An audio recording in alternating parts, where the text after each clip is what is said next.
Assalamualaikum, kembali lagi di Dia Channel. Pada video kali ini saya akan membahas mengenai trigonometri. Sebelum kita masuk ke trigonometri, kita harus paham dulu mengenai pengukuran sudut. Seperti yang kalian ketahui, sudut dapat kita temukan di berbagai benda di sekitar kita. Contohnya seperti pada penggaris, meja, lemari, dan lain sebagainya. Sudut sendiri merupakan suatu daerah yang dibatasi oleh dua ruas garis dan titik. Biasanya sudut dilambangkan dengan huruf-huruf Yunani, seperti yang kalian lihat pada gambar, alfa, beta, theta, dan sebagainya. Namun simbolnya kita gunakan huruf Yunani yang kecil. Satuan ukuran sudut yang biasa digunakan yaitu derajat dan juga radian. Dan alat yang digunakan untuk mengukur besar sudut adalah busur lingkaran. Yang pertama kalian harus pahami terlebih dahulu adalah cara mengubah satuan derajat menjadi radian. 180 derajat itu merupakan pi radian. Sehingga 1 derajat merupakan pi per 180 derajat radian. Sehingga ketika kalian memiliki contoh 30 derajat akan kita ubah menjadi satuan radian, maka menjadi 30 derajat kita kalikan dengan pi per 180 derajat radian. Maka akan sama dengan, ini kita sederhanakan ya, kita coret yang ini 1, kemudian ini sisanya 6. Sehingga 1 per 6 pi radian. Atau boleh juga ditulis pi per 6 radian. Kemudian kalau kita memiliki 1 per 3 pi radian, maka yang akan kita rubah adalah satuannya menjadi derajat, sehingga 1 per 3 pi kita kalikan kebalikannya, 180 derajat per pi, sehingga pi-nya kita coret, hasilnya 1 ya, kemudian 180 kita coret menjadi dengan 3 menjadi 60 derajat, sehingga ini hasilnya adalah 60 derajat. Demikian adalah cara mengubah satuan derajat menjadi radian atau sebaliknya. Selanjutnya kita masuk ke perbandingan trigonometri. Pada trigonometri sendiri dikenal 6 macam trigonometri yang bisa kalian lihat di layar di sini, yaitu adalah sinus, kosinus, tangen, kosekan, sekan, kotangen. Ada 6 ya, di mana sinus ini biasa kita tulis sebagai sin. Sin besar sudutnya, kemudian ditulis besar sudutnya, kita misalkan di sini alfa besar sudutnya, sin alfa, cos alfa, tangen kita tulis tan alfa, kemudian kosekan alfa, sekan alfa, kotangen alfa, di mana kosekan ini merupakan kebalikan dari sinus, sehingga kosekan alfa bisa kita tulis 1 per sin alfa.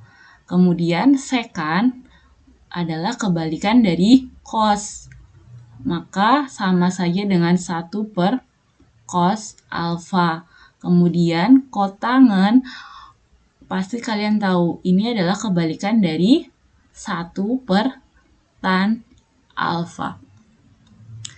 Oke, kemudian bagaimana cara mencari nilai perbandingan pada trigonometri?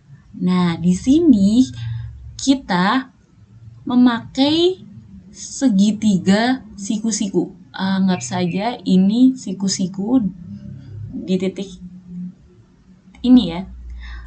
boleh saya beri nama A, B, C. Nah, selanjutnya AB saya tulis sebagai X, BC Y, dan AC sisi miring itu adalah R. Sisi miring itu juga dikenal dengan sebutan hipotenusa. Hipotenusa, sisi miring. Selanjutnya, X dan Y kita sebut sebagai sisi depan atau sisi samping. Namun, kita perhatikan posisi sudutnya terlebih dahulu. Di sini, misalkan sudut alfanya saya berikan posisinya di sini. Nah, ini alfa. Maka ketika kita mencari nilai sin alfa, itu adalah sin sisi depan per sisi miring. Sisi depan yaitu adalah Y. Maka di sini Y per sisi miringnya pasti R. Maka untuk cos alfa adalah sisi samping per sisi miring. Menjadi sisi samping dari alfa itu adalah X. Maka X per R. Sedangkan tangen alfa adalah sisi depan per sisi samping. Maka Y per X. Jadi sisi depan atau miring itu bergantung pada posisi sudutnya. Ketika sudut alfanya di sini, maka sisi depan itu Y. Beda lagi ketika sudut alfanya berada di sudut C sini, di posisi ini. Maka sisi depannya itu yang X. Sedangkan sisi miring itu akan tetap miring. Posisi sudut dimanapun dia tetap yang sisi miring. Nah, untuk memudahkan kalian menghafalnya, maka kalian perhatikan di sini. Sin, demi, kos, sami, tan, desa. Jadi kalian hafalkan aja. Sin demi depan per miring, kos sami samping per miring, tan desa depan per samping. Dihafal ya. Sin demi, kos sami, tan desa. Selanjutnya akan saya tunjukkan contohnya. Di sini saya sajikan suatu segitiga siku-siku di mana siku-sikunya itu pada titik B. Kemudian sudut alfanya itu ada pada sudut C ya. Yang ini. Kemudian AB itu bernilai 5. Selanjutnya AC itu bernilai 13.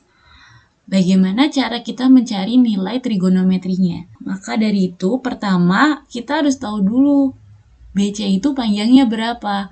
Untuk mencari BC, maka kita gunakan teorema Pythagoras. Mencari BC adalah akar dari sisi miring dikuadratkan dikurangi sisi yang lain dikuadratkan. Oke, selanjutnya ini menjadi 169 dikurangi 25 adalah akar 144 sama dengan 12.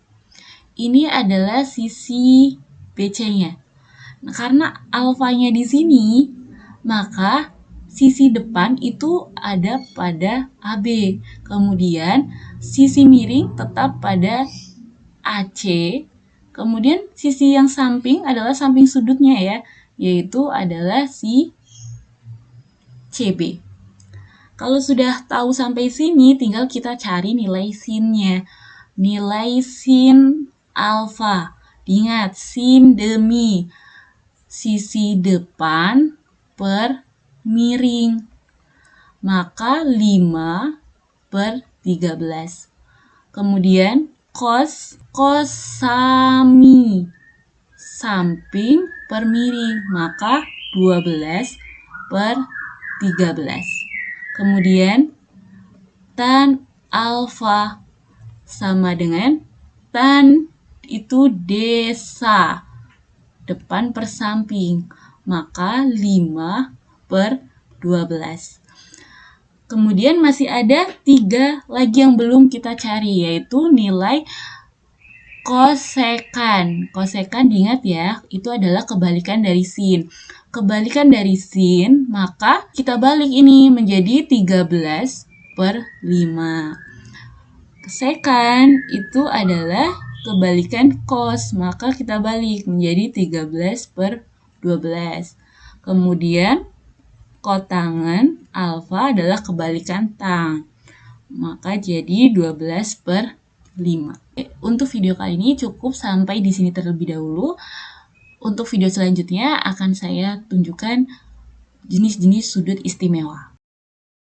Jangan lupa untuk subscribe dan nyalakan notifikasinya.